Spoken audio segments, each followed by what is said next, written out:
It's a Yankee and a Brit in the RTM radio network. On the phone with us, Mr. Bill Weaver. Hi, Bill. How are you? Hey.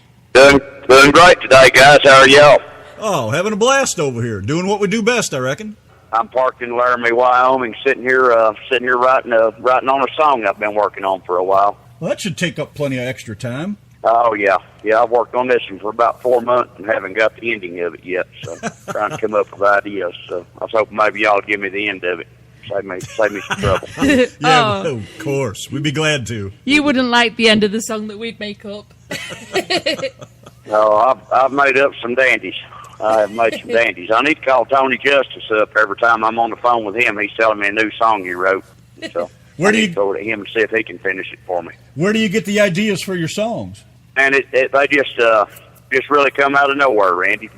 Just different experiences out here. I'll be in a truck stop and hear a driver say something, or maybe my wife will say something, or a friend will say something on the phone, and it just sparks a little idea, and I've got a little voice recorder in here. I'll just push the button on it and record that idea, and then when I stop, I'll start writing. So do we get any hints on what your current song is about that you're writing? I never really have any specific topic that I'm writing on. I got 5 notebooks just full of notes in here of just ideas. You were some partial songs. So once in a while, I'll grab 2 of them, blend them together, and get a song out of it. And that's when you know it's good. That sounds pretty good. You were telling me, it works out good. You were telling me you pull hazmat? Yeah. Yeah, that's an interesting job. I did that for a little while, and after a certain amount of time, I decided I'd had enough of that. I went back to the old freight box again. Well, I'll tell you, it's getting crazy enough with traffic out here and stuff. I'm getting to the point where I'm getting kind of unnerved with it. Everybody's in such a hurry anymore, and people will pass you and then cut you off 10 feet off your bumper. It's getting scary out here. I don't know if there's a good answer for it. Yeah, it almost. I just say slow down a little bit and stay away from everybody. That's the best thing I can do. Yeah, I was going to say, it almost make you think you aren't going to get anywhere anytime soon when you're having to wait on everybody else to get out of the way, in order to do it safely. Yeah, it's crazy. And what's bad, there's with these speed limited trucks, there's so many companies that's got their trucks cut back now. It's just as bad with the trucks almost as it is with the cars anymore, as far as holding you back. And a lot of it's not the driver's fault. Of course, it is their fault if they come in too early in front of you. But it's just it's a bad situation all the way around. Of course, it's going to progressively get worse though, because with the laws they're passing. Have you seen any bad accidents or had any experiences yourself carrying hazardous material? I've seen some horrible accidents out here over the years. And, I've been out here. I've been in these trucks, all my adult life off and on, and it's seen a lot of bad stuff. A lot of foolish mistakes by car drivers and truck drivers alike. Yeah, it's 9 out of 10 times, that's just something that could have been prevented. I mean, if people just slow down and use some common sense most of the time. Yeah, the sad thing is, I have to agree with you. I don't think it's ever going to get any better. No, it's we're getting more traffic every day, and I don't know that there is an answer to it. Now they're wanting to make these trucks. They've got proposals up to allow the trucks to run more weight, and that's just going to progressively get worse. And it seems nobody wants to listen to the drivers about it. The one group of people that knows what the actual impact on the industry is, nobody wants to hear us. Yeah, it makes me wonder. The companies don't care, and the government don't care about it. It makes me wonder, one of the first things that comes to mind when they talk about wanting to make trucks heavier is the infrastructure. I mean, most of the bridges in this country are so old. Are they going to be able to carry the weight? And, I'm sure they can carry the weight in the beginning, but how long will it be before they're literally pulverized into pieces and, end up like the 35 bridge up north that fell out from underneath of everybody? I mean, how much can they take of that extra weight and that heavy pounding all the time before they all start collapsing? You're exactly right. And I mean, you take a major bridge like that when it collapsed, or for instance, something like the Interstate 10 bridge down at Baton Rouge, Louisiana, it's always severely congested. Oh, yeah. And it's loaded up with trucks all the time. I mean, you got 3 or 4 lanes of trucks, out there, and you got 11,000 more pounds on each one of those trucks sitting there on that bridge all the time. I'm not an engineer, not purporting to be, but it can't be good for the bridge. Well, it's just common sense. They're built to flex. Of course, I know, and a lot of other drivers know you can sit on those bridges and you can feel a lot of them bounce up and down. And of course, if they didn't flex, they would crack. But as old as some of those sections of bridge are across there, you can't tell me they were designed, how many years ago was that thing put in that bridge was made to carry that kind of weight, that we've been putting on it lately. That Baton Rouge Bridge, I think it was built in the 40s or 50s. I have no doubt it's a well-designed bridge. It's held up for a lot of years, but they weren't anticipating the traffic flow that we've got in America now. And the Interstate 10 corridor down there, it's not like they can build a lot of roads for people to get around the Interstate 10 down in that area because they're surrounded by water everywhere they go. Yeah. Exactly. It costs trillions of dollars to go around all that. Yeah, it's pretty crazy. That kind of stuff really scares me. And just, since I quit driving, even being in the four-wheelers, you see a lot of things, people driving along, and all of a sudden there's no bridge there because it collapsed. I mean, that's, it's not just about truck drivers, it's about everybody. Yeah, and you've been in these trucks before enough to know you can see both sides of it. And it's just a lot of this stuff is we're setting ourselves up for a big fall. And one thing all of us need to do out here, cars and trucks alike, is focus on safety. And they're taking that away from us without realizing that they're taking it away from us. Well, if you want to get into that, which I hate to get into a Randy rant, but they're taking it away from us, yes, but I would have to say it's mostly because all of us are letting them get away with it. Exactly. We just need to stand together and be strong about it. Yeah, well, we went through that. We need to be on the phone with these congressmen and senators and raising all the hell we can about it, because it's something that impacts. I've got a wife and kids and family that's on these roads every day. I don't want none of them hurt. No more than any of the public wants their family hurt out here on these roads. We all just need to be safe. Well, when you do go home, it's nice to know you're going to be able to get home. Oh, exactly.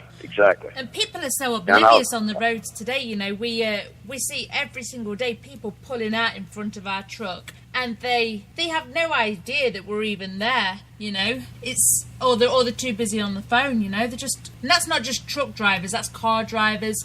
Anybody, they're just completely oblivious, and they completely cut you off the road if you're not being careful yourself. Crazy. Oh, yeah, and they'll do that. They'll do that and cut you off, and then I'm in a tanker, in a barrel tank like I am behind you. Yeah, and, exactly. If I don't have a safe following distance, now you're the one that's in the immediate danger.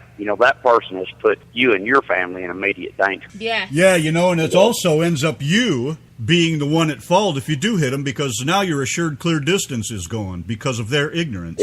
Exactly. Somebody took away my safe following distance. Yeah, and that's the thing that irritates me. I don't know if there's any answer to it, Randy. I wish we'd be millionaires if we could come up with a good, safe answer to it. But we probably wouldn't be, because I don't think nobody would listen to us.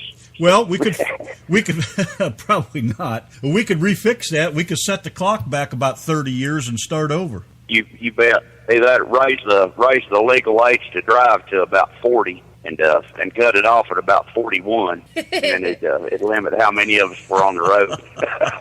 Of course, that'd put me out of it. I'd have to go home and stay with my wife, and well, I don't know how that'd work out. She might be trying to run me off pretty quick. Oh Lord!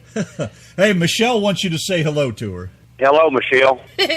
She's like, say my name, Bill. Well, I just said it. She's over. I've got a little niece named Michelle, and she's having my great nephew's birthday party today. He's 12. Well, she's over there in England, and she just gets a kick out of all these accents y'all bring to the show all the time. Yeah, I've been told that I've got a little bit of an accent. Well, just a little. I can't hear it myself, but everybody tells me that. Just a little bit. I'm just sat here listening and like, oh my gosh. Donna tries to tell me I have an accent, and I'm an old Yankee from Ohio, and basically we don't have accents for all intent and purpose, and she just gets a kick out of it for some reason. I'm still not quite sure what I'll it tell is. you, listening to you talk, I wouldn't peg you as being from Ohio. You sound like you've got a little bit of Southern country in your voice. You've been around somebody in your life that's got a Southern accent, because I can hear a little bit of a drawl in there. Well, all my relatives are hillbillies, and I spent a lot of time in the South during the trucking years because that was my favorite place to be, because I got out of the winter weather, so that might have had a little something to do with it. You bet. Yeah, Ohio gets their share of weather up there. Oh, good God. I couldn't wait to get out of there. This is the best thing I ever did was coming down here. I guess South Carolina got slammed yesterday, from what some of my friends were telling me on the internet. Yeah, now they say that storm's going to head out to sea, so they might just miss the worst of it, I think. Yeah, I hope. Well, I hate to see that bad weather move in on people. So, what's your schedule for things to do now? What's going on? Which way you headed? Do you got more shows to do, or aren't you going to be on a show here this week? I think. On the trucking roundup with Kevin Young Thursday. I want to be on there. I've got actually a few little things like that lined up. No live music shows right now, though. I'm so tied down with work and trying to get this CD finished. It's just run constant. So tell us about Joplin. See what? I apologize. There's a bit of a delay. I think there is, yes. We can't, there's quite a bit of a delay when we speak to anybody on the phone, and we're just kind of half getting used to each other, and I always end up talking at exactly the same time as the other person talks. Me and Randy do it all the time, just in day-to-day life. It's all good. I do the same thing, so we'll just learn to live with it. Everybody out there listening can learn to live with it. Yes. Anybody that's talking on a cell phone understands it. Yeah, that's right. So these guys in the chat room, they are saying that, Randy, they think you have an accent, that you have a southern accent as well. It's not just Bill that thinks that you have an accent. Oh, see there? I've got people got my back out there. These other drivers have my back. Yes, they do. I still think I'm just an old Ohio boy, but that's all right. And Dave says, it's okay, Bill. Nobody understands her British ass. That's what I've got. I've got a British accent. That's what I've got. You have. You must be from South Wales. Yeah, way west British. Way west British. All right then. Hey, someone today said come up to our truck and started talking to Randy. He talked to Randy for about 5 minutes, and then he looked at the side of the car, saw the Yankee and the Brit sign on the side of the truck, and he said, "So who's the Yankee?" And who's the Brit? Oh, you're kidding. Yeah, Yes, it's he that did. bad. He looked like he was about three sheets in the Not wind. much of a history buff. He's not much of anything. You should have seen him. And then he says, "Are you a mechanic? Do you fix cars?" And then he said, "Oh, so what do you do?" And then he saw the sign on the side of the truck that said the Yankee and the Brit signs and T-shirts, and he said, "So what do you do?" Well, Like, no help. that's pretty cool. You guys are getting pretty well known out here. I'm proud to see that. We need everything that supports the trucking industry we can get out here. Well, that would be us. I love that trucking music. You know, I'm one of them old Southern rockers. That got me through many nights running across the South down there and way out to West Texas and up through Denver and all that kind of stuff. I love that music. And, I miss driving, but I don't miss the idiots. And, and one reason I gave it up, was basically because of the government. Just every time you turn around, there was another rule. And I just, have an issue with authority. It's like I'm a big grown-up boy. I'm not going to do anything wrong. And just because one screws it up doesn't mean we're all going to do it. So leave me alone. And I just had enough of it. So, 20 years was plenty. I've been through it all. I've been through the times of driving 24, 26, 30 hours straight because you were getting pushed to get there, and you could make it work on a logbook, and that used to happen, and it still happens. It's not near as bad today, but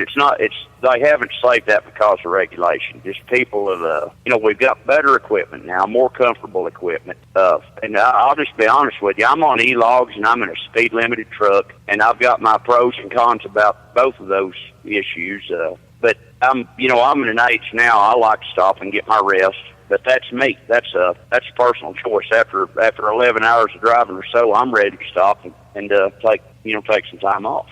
When I was younger, it was nothing for me to be able to drive 16, 18 hours and just no problem at all. It was not an issue, and do it safely. Yeah, well, I was going to say, I was always the type, if I got sleepy, I'd pull over and sleep. I'm not going to sit out here and risk the public and risk myself, because the last thing any driver wants is to have an accident of any kind. Yeah, that's what I was going to say. You sound like like me in a sense. You're sensible enough to know when you're tired, pull over and take a break. The load will still be on the back of your truck when you wake up, and if it don't get there on time, well, at least you're still alive, and the hell with the rest of it. Yeah, because the bottom line is scheduling issues. They're just not my problem. If they don't give me enough time to make a run, it's not my fault. there's load planners to handle all that. And the company I work for, though, they thank God I do work for a very good company. If even if it means a load being late, which they don't like, if I call them up and I'm only 2 hours into my shift and I tell them, guys, I'm sick or I'm just too sleepy to drive, they'll tell me, get it off the road. Just get it off the road. We'll handle the other end of it. Yeah, those are the kind of people to work for. Yeah, and the problem is there's not a whole lot of them out there that will do that due to the lawsuits over the truck wrecks and stuff, and the coercion lawsuits. It's becoming more common. My company's been kind of at the forefront of pioneering that. It's like if it starts getting snowy or icy up here in Wyoming where I'm at. Matter of fact, when that bad pileup happened, the second bad pileup here in Wyoming on I-80, right by where I'm at now. Yeah. This past winter, I had just shut down 40 minutes prior to that happening because of the weather. I decided I wasn't going to drive on it, and then all them trucks piled up. Well, I'd have been right up there with them. And, I called my company and I said, look, guys, I don't want to drive on this. I'm under hazardous load. And these tanks, of course, they're way less forgiving than anything is when you're driving. I mean, you lose control of one of these, you've got a load back there moving back and forth, moving you different directions. So I'm not going to drive on it. Yeah, that load is going to take you where it wants to go, not where you want it to go. Yeah, and if I had to chain up one time here a couple of years ago to get over a pass, but it's because a freak ice storm just come in and hit us, and I had to get off the top of that pass and get down to safety, which was only about 4 miles on up the road. But I got up there and got parked. I mean, there's too much risk to the public, too much risk to me and my company. And the bottom line is, I've got a beautiful wife and grandkids I want to get home to.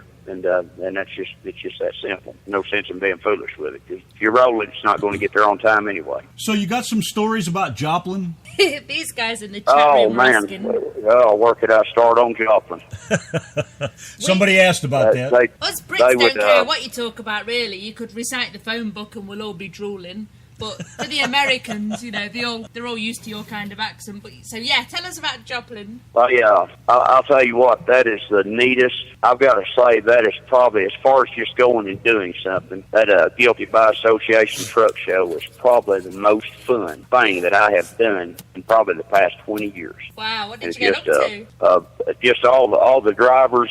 All the drivers up there and stuff. There's just a great deal of camaraderie up there. Everybody you meet wants to shake your hand, talk to you, and of course, all the everybody with a truck entry, they want to, they're proud of their wagons. They want to show them off. They want to tell you every detail about them, and some of the stuff these guys have done with their trucks. It's I don't even know how to say it other than incredible. I mean, just incredible amounts of imagination and work have went into these trucks, if our government would send people to one of those truck shows and look at those trucks, you want to talk about them doing, I ain't trying to get back on the regulation, but if they would see how proud these drivers are of what we do, they would understand all of us a lot better. I mean, these are guys that go home on their off-duty time, and they're out there polishing chrome on their truck, and they're in there cleaning glass, putting little add-on devices on their trucks, little safety devices. And I've seen some of the most neat, I don't even know how to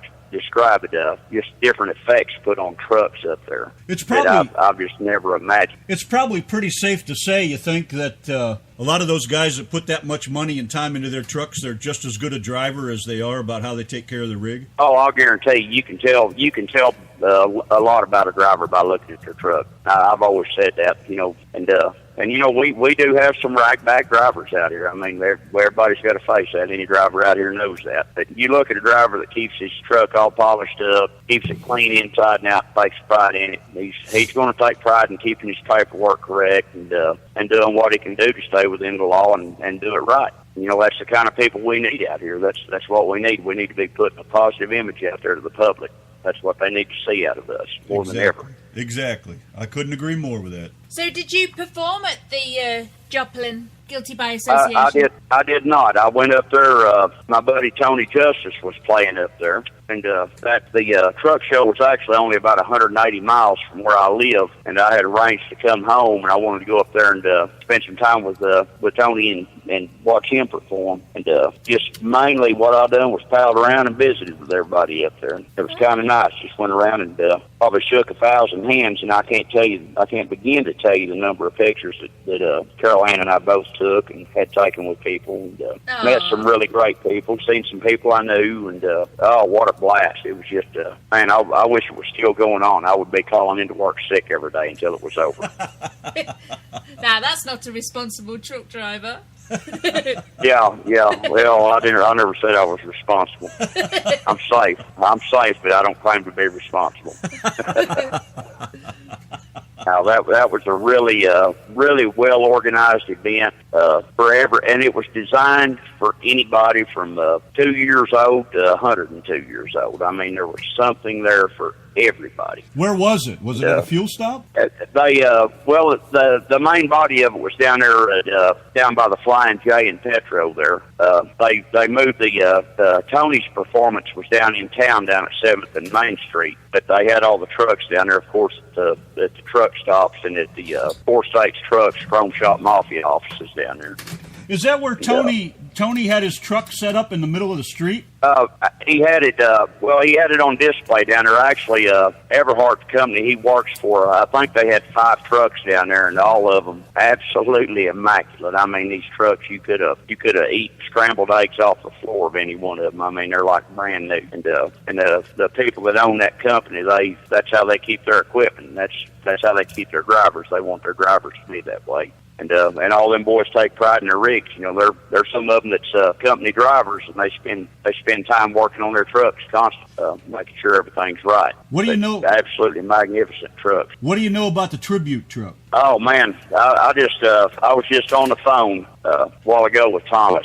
And we're actually working on a little project. I don't know. I should have asked him before I went on here about talking about it. But there's a song I wrote. And, we're wanting to use his truck and some video of it and do some tributes for our veterans with this song and his truck. That's that truck is a mind blower to see it in person. Yeah, to walk I'd like around to see a picture. and read everything on it. It's a mind blower. It can't be pictures cannot tell you about that truck. You have to see it in person. Any idea who did the truck work? Who did the artwork and everything on it? I actually do not. I actually think Thomas and I had talked about it some today. I think actually he designed that skin on it. And if I'm telling you wrong, it's not intentional.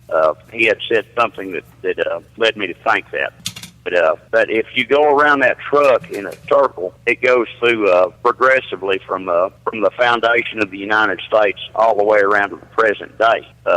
Through all of our wars and everything. And it's I'll tell you something. If you go around it and you look at everything on it and you don't walk away with tears in your eyes and you have no heart, it's a magnificent piece of equipment. It's just they ought to just take it and park it up on a lot of the Smithsonian and leave it there. Wow, Thomas is listening in. He said it's all right to talk about it if you want to. Oh, okay. Well, I'm glad he said. I don't have internet right here where I'm at, so I can't see what's going on in chat on my computer. Yeah, Billy and Thomas are in the chat that were asking where you were earlier. What's his name again? Cornholio says you'll be on his show. What's the plans for his show on Thursday? I hate to say, but I don't know. I do not know right now. I've got so much stuff going on and so many times and dates bouncing around in my head, and I never write anything down. Well, when it comes coming from a songwriter, I never write anything down. I've got it all on my voice note. When it comes to Kevin, you never know what to expect. Well, I'll just get a hold of him whenever. That'll probably be all right with him. Yeah. Yeah, that's a good man right there. That's for sure. Yeah, that's a good way to handle Kevin. I don't know. I haven't talked to him today. He was going to try to do a little barbecue last night, but I think the 14 inches of rain made him decide against the barbecue. A barbecue? Boy, that makes me think of Party Row at the old Petro. Yeah, I'll tell you what, he makes so much money he can afford to actually barbecue meat on the grill. See, real truck drivers like me can't do that. We're out here working, and we don't have time or money to do such things. Yeah, I know all about that. Party Row over there at West Memphis one time years ago, man. Oh. Good Lord. Somebody come in with a reefer full of mixed meat hanging in there, and boy, we had a barbecue. I can't even begin to tell you. Well, I'll tell you what, that's great when that happens. There's nothing funner than a bunch of drivers getting together and something like that happening spontaneously, absolutely unplanned. That's just what it was, too. Had a couple bed buggers come in, and they pulled a couple couches and some chairs out of the back of the truck, and good Lord, all kinds of things went on out there that night. Them are some special times. I mean, there's been times I pulled in a truck stop, and have one or two people recognize me from some of my videos, and next thing you know, we got the guitar out, and there'll be 30 people out there, and everybody having a good old time. And of course, the bad thing about it is, most of the times at the truck stop, everybody's there for 10 hours. You know, they're in there getting their break, and they got to roll. So sometime during that, you know, everybody can stay for just a little while, and they got to go. Well, if you're the one playing the guitar, you're the one that don't get to go get any sleep, you know. That's right. So, that must be why I remember it so well, because it was such a good time. I'll never forget it. Oh yeah. I'll tell you what, I've had some of them, and we need to get that back, Randy. I mean, all these drivers out here, you know, we can't agree on the kind of truck to drive or what engine, what gear ratio we want to set up, but one thing we can all agree on: your professional drivers out here, they all love to drive. I mean, I love my job as bad as I hate it. From some of my songs, you'd think I was just a lonely, sad sack out here, and I hate it. But it's not. It is. It's one of my songs says, we're all a bunch of loners that ain't worth a damn at being alone. And that's, to me, that's a very true statement. I mean, that's just the way we are. Oh, I can understand. I don't know about you, but I couldn't go take a factory job right now and clock in the morning, stand there snapping parts together or apart for 8 hours. I just couldn't do it. Oh, no, that's what got me into driving. When I was young, I started out in the factories, because when you're young, it's easy to get into those places. And in the springtime, I'd get right out of there and go back to work for myself. And then when I was able to drive, I went to driving and never looked back after that. Yeah. If my wife were to tell me, Bill, I'm tired of you being gone, I want you to come home, I'll be giving my company notice, and I'll be home. We'll do whatever. But I love this. It's in my blood. It's been in my blood all my life. I had an uncle of mine that was a truck driver, and I saw him as a hero as a child. Actually, two uncles, and I don't know, this trucking got in my blood early on. I even liked truck driving music early on. I mean, it's like I've been there and lived that before. Yeah. It's just a special thing. I mean, you're either into it or you're not into it. I mean, Kevin said to ask you about the song you're writing for Truckin' Roundup. Well, I've got a pretty good one going, and I'm not going to let the cat out of the bag on it, but he's going to like it. I've got one called "That's Truckin'." It's I can't tell you about it because I give the song away, and I really want to surprise everybody with this. And it's going to be kind of a funny song. It's going to be a driver putting it back on the company and the DOT. I'll tell you that much about it. I can relate to that. Every time I'd come back, this one guy I drove for, he was probably the best man I ever drove for. I wish I'd have stayed with him, but he's passed away years ago. But every time I'd come back with a complaint about something, first thing out of his mouth was, "That's trucking." Oh, that's the common saying, and that's what this song's based on. Oh, that'll be good then. I'll go ahead and ruin the ending of this, and the driver's going to leave the truck on the side of the road and call dispatch. When they tell him he can't do that, it's going to be, "Well, that's trucking." Which we all know you can't do that. They'll tax screen you, and you'll be screwed on getting the job the rest of your life. But yeah, heaven forbid. It's a fun thought, anyways. Yeah, but you used to get away with that. Oh, I'd like to have $1 for every truck that's been abandoned on the side of the road, especially out here in Wyoming on Interstate 80. So we'll park it and hop in somebody else's truck and take off. That place is like a junkyard. Oh, man. You should have seen it up here last year. I was telling you about that wreck I barely missed because I had the sense to stop for the weather. Man, I come through the next day, and they were still out there cutting steel apart. There's a flammable tanker had burned in that. Well, it welded a bunch of steel together, a bunch of trucks that got tangled up, and I think there was only one person killed in that. I don't think it was the truck driver, but those trucks, those flames got so hot, I mean, it literally welded that steel together where they had to go in there with torches and cut that twisted steel out and that welded steel out. And you could look out in the median of the road and see them out there cutting. And then I realized what they were cutting apart. I mean, you couldn't even tell it was trucks. Wow. Until you got the shapes, when that moment of realization hits you, and you say, "Oh man, that's a Freightliner sitting there that burned, or that's an International truck, or a Peterbilt that sit there and burn." Yeah, now see, these are the stories you don't get to hear unless you hear it from the horse's mouth, because I'd never heard anything of the such, that it was that bad. Yeah, it was awful. It was an awful wreck. That was a result of a lot of people making a bad mistake, and a result of them not getting the interstate shut down soon enough. And I'm not blaming the I'm not blaming law enforcement or the authorities involved with that. You know, there's a point where common sense has to come into play. Well, like you said, you had enough sense to get off the road, you know, and just stay away from it. And, you know, you trust your gut for one thing. You know, your gut feeling a lot of times is usually right. Yeah, I'll guarantee you if that hair on the back of your neck standing up, there's a reason for it. Oh, yeah. Every time. Yeah, I get a kick out of talking to you and a lot of the other drivers and some of the singers that drive that have been on the show. And it just, I'd love to go back to driving, but I just don't work out well with authority. Well, if you've got that hazmat endorsement, I'll if you can get a hold of me, I'll get you on, and I'll get me a sign-on bonus whenever you sign on with us, and we'll try it out. We'll do some running across Wyoming together. That'd be the last thing I'd do. I'll tell you, this is a big old state whenever you're driving across at 65 miles an hour. You know, hey, we got a I make business jokes over all here. the time about bugs hitting my windshield and telling me to get the hell out of their way. I'm going so slow. I heard you.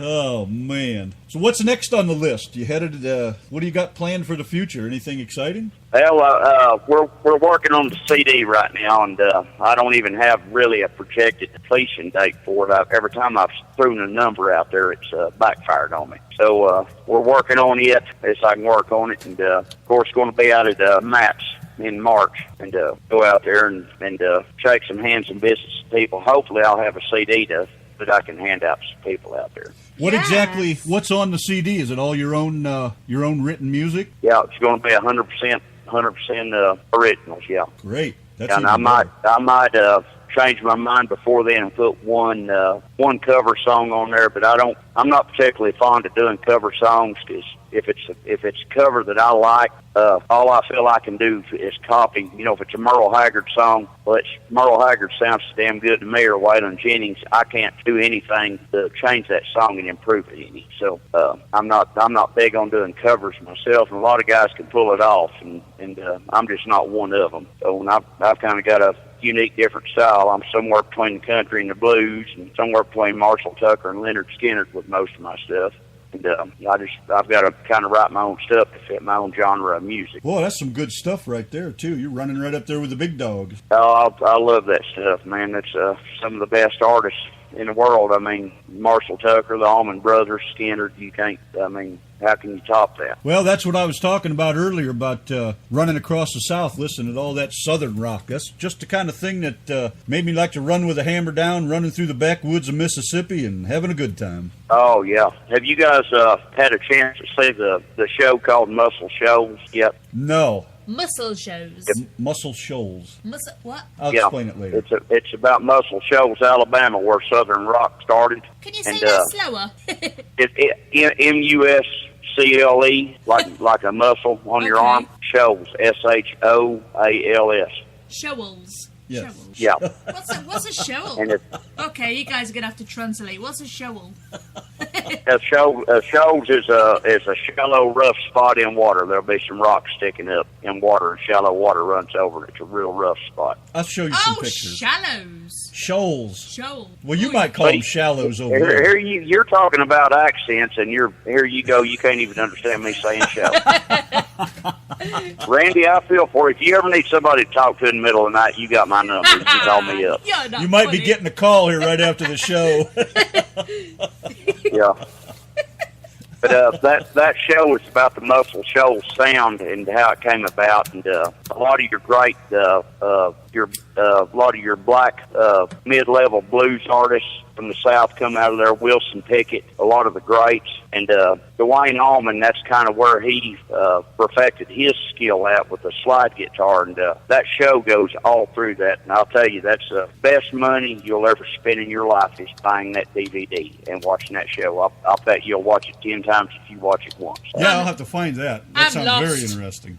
I'm just lost. It's on Netflix. Carol Ann and I watched it on Netflix, and I'm going to buy the DVD at some point because watch that thing over and over, and I gain something different musically from it every time I watch it. There's just so many great musicians that have come out of there. Of course, that's where Skinner cut their first cuts at. Yeah, you talk about some rock and rollers from you talk about some rock and rollers from in the South, boy. I don't know anybody. Old Skinner and Van Zant and those guys, they really know how to dish it out. Oh man, they could throw it out. And there's a story on that Muscle Shoals.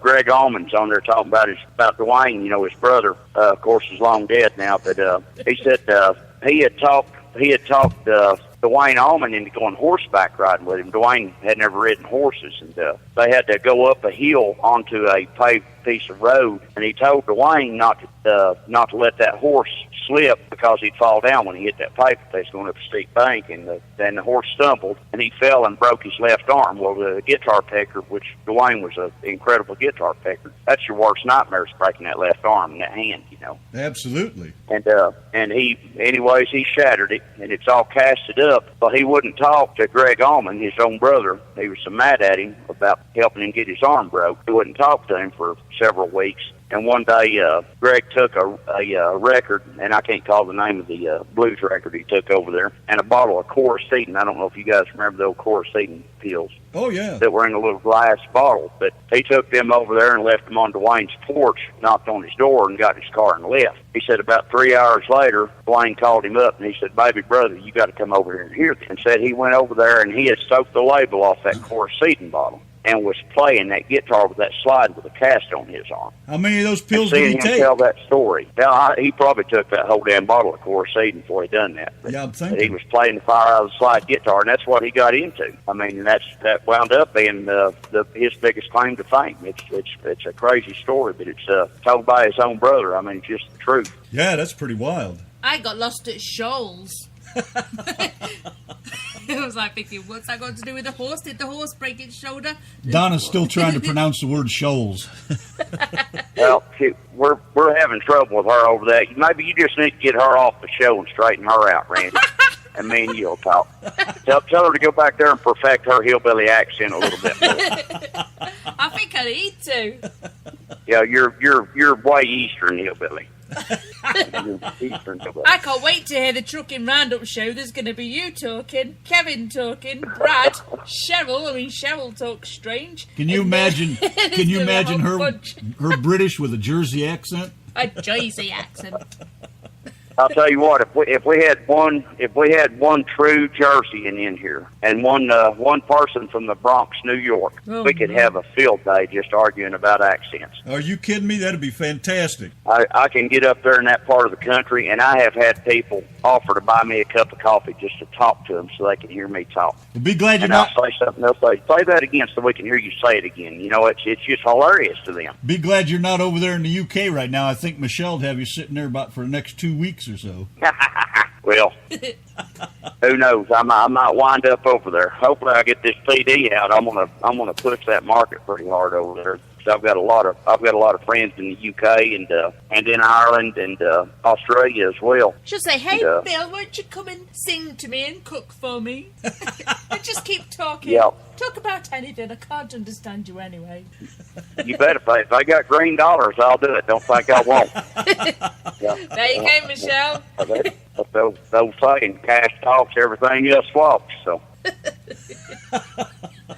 But yeah, I love people from everywhere. I spent a little time in Europe in the Army, and I've got a brother that was actually over there for, I can't remember, 6 or 8 years in Germany, and he'd been everywhere over there. And it's neat seeing different cultures, people, and especially driving these trucks all over the United States. It's amazing the different varying cultures we've got right here in our own country. And if you don't get out and all over, you don't really realize how many different cultures we have right here. That's funny you say that, because I've tried to explain that to Donna, because, you know, as over the years, as we've talked about, different sections of Britain, you know, from Wales and from London and all the different areas, that over here we have the same thing. Like you have Kentucky and Tennessee, then you have North Carolina, South Carolina. Most people would think they all have the same southern drawl, but actually they're all different. And the natural borns from those areas, you can tell by their facial structure that they're from different areas. I mean, it actually is, like you said, it's amazing that you can go around our own country and see so many different cultures all in a matter of a few days. Oh yeah, it's incredible, and it's funny. The people, I'll go all over the United States, and everybody says, "Let me guess, you're from Texas." And Texans have an accent, but it's not particularly anything like mine. So I got people in Texas that says, "Where in the hell are you from?"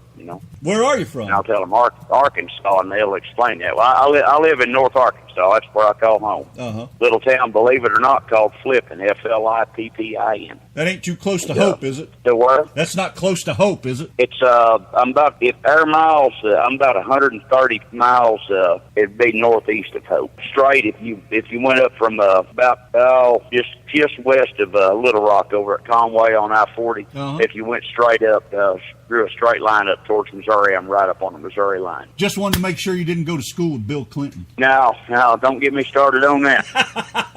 So I've got a lot of friends that are Clinton fans, and I'm far from it. But, I'll leave that for Kevin. I guess I think Clinton's a big, or Kevin's a big Clinton fan. Yeah, I think so. I think he was telling me that the other day. Uh-oh. Yeah, I better stay out of that one, too. I'll get into a Randy rant. Yeah, he's a big fan of speed limiters and e-logs, too. Oh, good God. Yeah, he is. He told me that. He won't say that on his show, but he told me that in private. Don't repeat that out loud to nobody, though. I wouldn't think of it. We wouldn't dream of it.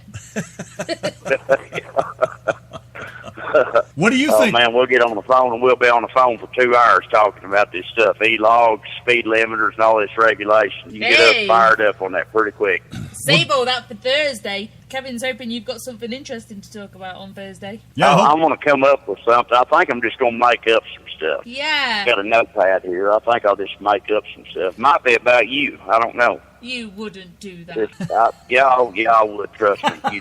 You just know me a little better. You'd be like talking about me.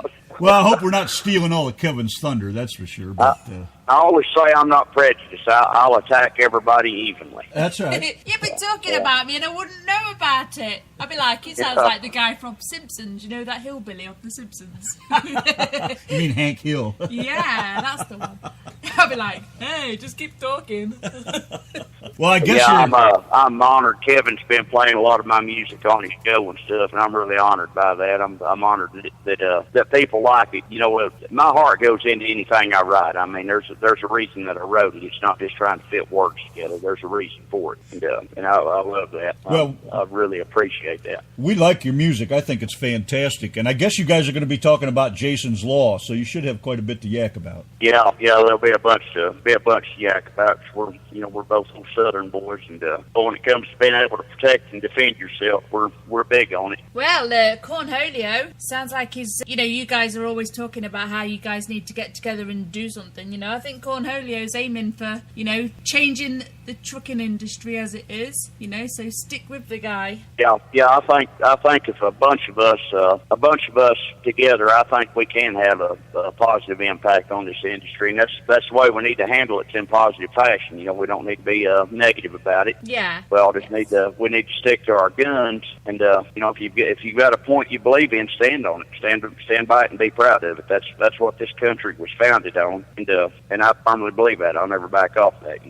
Whatever your beliefs are, I'll disagree with you, but this old saying goes, I'll defend to the death your right to have those beliefs. That's right.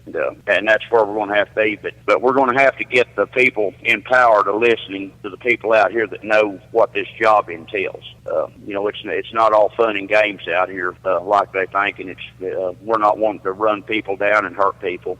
We want to make a paycheck and get home to our wives. That's what we want to do, and we want to do it safe. Well, I think it's great that somebody's actually taking it in hand and actually going to try to make an impact. I think what Kevin's doing is great, and all the rest of you guys that are coming on his show and talking about all this, and I hope a lot of these young drivers will pay attention and maybe kind of get a grasp that there's more to it than just holding that steering wheel for 10 hours a day. There is? Oh, I wish that's all there was to it. I'd work 3 times harder than I do if that's all there was to it. I think it irritates me, a lot of it does, the fact that nobody, these driving schools, they just, and I know this from experience, I lettered a bunch of trucks for a driving school years ago in Kentucky, and basically, it seems to me if you can get the DOT officer around the block and bring him back in one piece, that they pretty much give you a license, but, in the class and everything, they just don't teach you, they don't teach you other things besides how to drive the truck. I mean, anybody can point it forward and go forward, but, what about all the road signs, how to read them, how they're all laid out? There's just 100 million things that they should at least touch on, and they just don't seem to even mention any of that. I'll tell you, Randy, and this is one man's opinion coming from Bill Weaver, and I can be cursed or blessed, either one, for saying this, but I talked to a fresh, brand new school graduate yesterday. Matter of fact, he's passed his CDL test and everything. Hasn't even got his actual CDL printed up from his home state yet. I'm not going to mention his name or the company, but they put him through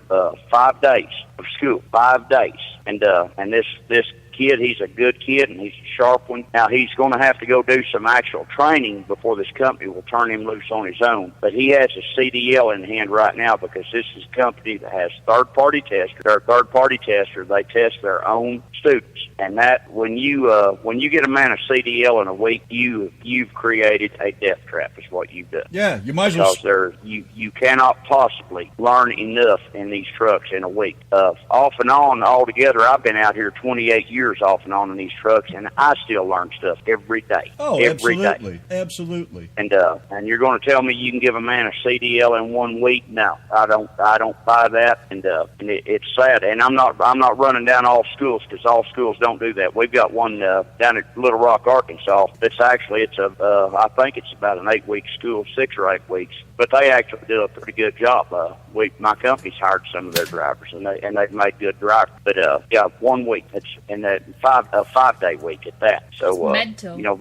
That's one of the problems that our industry is facing right there. Oh, I couldn't agree more. I just with guys like that, a few weeks, you might as well wrap their shirt around the PTO on a hay baler and turn it on, because that's about what you're going to get out of it, a bunch of shredded meat. Exactly. And this particular young guy I'm talking about, he's real safety conscious, and he'll make a good driver, I have no doubt. But he wants some actual training. I mean, he's yearning for that. He don't want to be turned loose. And this company, and this is a major carrier all over the United States. I mean, you see their trucks on every road in America every day, and this is what they're doing. And that's what we're up against, because they've got a lot of lobby money, and that makes it okay. If they can pay off a senator's mortgage or whatever. I hate to say that, but it's just a lot of this comes down to people lobbying these politicians. And a lot of what we need to do out here is be supporting organizations like OIDA, which is about the only one supporting independent drivers out here. Yeah.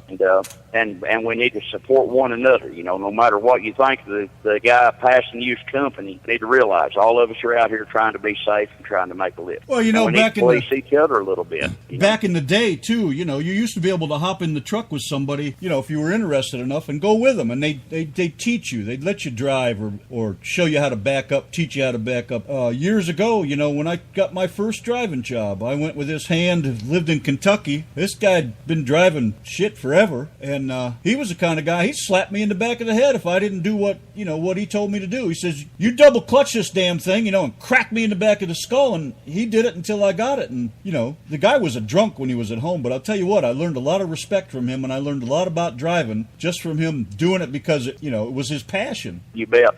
Second nature to him. He's just one of them that he lived a truck. Yeah, I guess you could have called it a... That's the mindset we all need to have out here. You need to have home mode, and you need to have truck driver mode. When you're driving that texting and driving and Facebooking and driving and all this stuff, I've got 18 gauges on my dash I have to keep track of. I've got numerous mirrors I have to keep track of, a windshield, watch in front of me. There's too much stuff to do to allow yourself to be distracted. And especially for a young person that don't have that mindset yet, they have to be properly taught, or they're just going to go into it with a bunch of bad habits. And I'm not by any means running down young drivers. We need them out here, and I'm proud to see anybody go better themselves by going to a truck driving school. Oh, but go to a good one if you're going to. Go to a very good school. Yeah, but that 5 weeks, 5 weeks, put them in with somebody that knows what they're doing. Don't take a trainer that, been driving for a year and put him in with him, because that's still not enough. Exactly. It's just too much can happen too fast out here.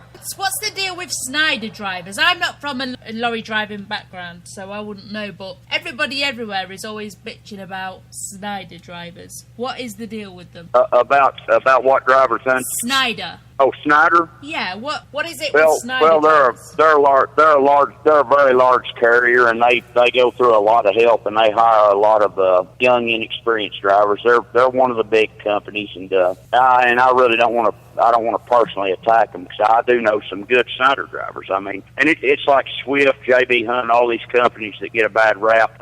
They do have a lot of good drivers, but when you've got 20,000 drivers working for you, and they hire a lot of, I call them AIS drivers, which AIS means ass in seat. It means they just needed an ass in a seat. Yeah. That's the problem. These major carriers need help so bad. Anybody whose ass they can stick in a seat, that's who they'll put in the truck. Right. And Gotcha. it's a hazard. It's a hazard. It's not only a hazard to you out here in a motor car. It's a hazard to me in this truck. I'm pulling hazardous chemicals. I need not only to know what I'm doing. I need the guy passing me to know what he's doing too. And that's the way everybody needs to look at this and be on the same page with it. But yeah, we all joke about Snyder drivers. It's no joke, and Swift drivers, and I know some Swift drivers and Snyder drivers both that are. I'd recommend them in a minute to come to work hauling hazardous chemicals. I mean, great guys and very, very adept drivers, but they've got a lot of them that are AIS drivers too. What do you do for fun? Fish and play music. How often do you get to go home? I usually stay out anywhere from about 2.5 to 3 weeks. This trip here, I'll be out. I'm figuring on going home probably next weekend. That'll put me out 2 weeks. Oh, that's not bad. And, yeah, I can handle that. It's my company. They like you to be out about 10 days and go home for a couple, but I like to be out about 3 weeks and go home for 4 or 5. Yeah, there you go. Are you running a dedicated route? No, I run all over the United States. Thank God, most of the time I've got a great dispatcher that keeps me running good hollow lanes like this I-80 corridor out here. I call them hollow lanes. There's a little bit less traffic than running these major cities and stuff. So I hear that. So I'm not up in New Jersey and New York and stuff a lot anymore. I get unnerved up there. You know, you got 4 different flammable chemicals on one trailer, and if you're pulling a compartment trailer, you got one like I've got that's got one on it, and it's scary. You get around all them people shooting around, cutting you off. I can't even imagine. Get out here on the Interstate 80, you're more likely to see an elk than you are to see another car. I can't imagine what the East Coast must be like anymore. Oh, it's crazy. It's crazy. Just bust into an ant colony and look at it and picture you being one of the ants, and that's what you've got. Yeah, well, I don't want to steal all Kevin's thunder for Thursday, so. But we do. We do have a little request. What are you going to sing for us quick before you go? Oh man, I wasn't even expecting that. I love to put people on the spot. I hope I don't know if a song will come through this phone without blaring you out or not. I'll have to put you on speaker instead of this earpiece. Why don't you sing along with us to Happy Birthday for Thomas? I'm gonna try to have Kevin's song done Thursday. Yeah. For him, I don't know. Hey, it is. I'm working on it. He's got one that he's writing on too, and he's all proud of it and stuff. He told me the other day. He said, "I'm not going to tell you about it yet." And then about 10 minutes into the conversation, he said, "Well, I'll tell you a little bit of it." And about 5 more minutes, he said, "Well, I'll tell you a little bit more of it." I figure by Thursday I'll know the whole song he's writing. I might try to steal it from him. If it's good, and I'll try to steal it from him, maybe put it on the CD. Who knows? It's Thomas's birthday. Sing him happy birthday. And Michelle wants you to sing as well. She says, "Oh, sing dirty to me," she said. Well, let me, I'm trying to think of one of my own songs to sing. Ain't that awful? Yeah, I was just thinking that. I copyrighted 47 songs the other day and cannot think of one song. Well, can you sing us a little hint of the song that you're writing, that you're learning right now? I'll tell you what I'll do. I'll sing you a little bit of one I wrote, one of my favorite ones I wrote called "We Drive On." Yay! And I hope this don't blur you out because I've got you on speaker, and if you say something to me that I'm blowing you out, I'm probably not going to hear you. So you just go ahead. It's got a little bit of Randy Southern rock flavor to it, a little Marshall Tucker sound to it. All right.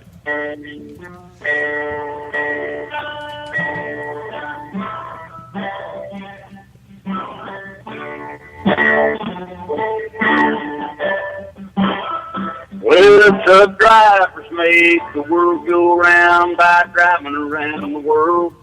Our eyes aimed high and steady, hands upon the wheel. A fresh poured cup of coffee and some all-night radio. Watching the world go by, never showing what we feel. But we drive on, never knowing where we're going next or when we'll make it home. Yes, we drive on. We're all a bunch of loners. It ain't worth a damn that being alone. Something like that. Hey, That's beautiful. Thank you. I don't know if y'all could hear that good or not. Yeah, it was great. sounded fantastic. That's one of them that'll be on CD. Wow. Well, I can't wait to hear the whole song. We rocked it up a little bit on the studio cut of it, but it's got some pretty good guitar in it. I got a couple of really good lead guitarists that actually the first time I played that just like I just played it for y'all, for them, and they turned around and just blew my mind with them guitars, because I just told them I wanted somewhere between Marshall Tucker and Leonard Skinner, and man, here they come with it. And it's like, oh, Yeah. we got to get this down. I mean, it was just incredible what they done. Oh, that's beautiful. I'd like to hear the whole thing. Maybe when you get those CDs done, you could send a couple this way and we could give them out. I'll bet we can slip you a couple of copies up there. Yeah, that'd be great. I bet that ain't no problem at all. So. Well, I think your song come out nice and clear. These guys in the chat room loved it, and it sounded great from our side. So thank you so much for that. It's amazing. I appreciate it. I appreciate every one of them. Appreciate what they do. So we're all out here trying to do the same thing. Yes. Well, I guess we'll go ahead and let you go then and get on with your trucking, and we'll get on with doing some more of that great country. All right, guys, man, I appreciate y'all and appreciate your support, and y'all be safe and keep on keeping on. All right, man. Thank you very much. Be safe. All right, thank you, guys. Bye. Thank you so much for coming on.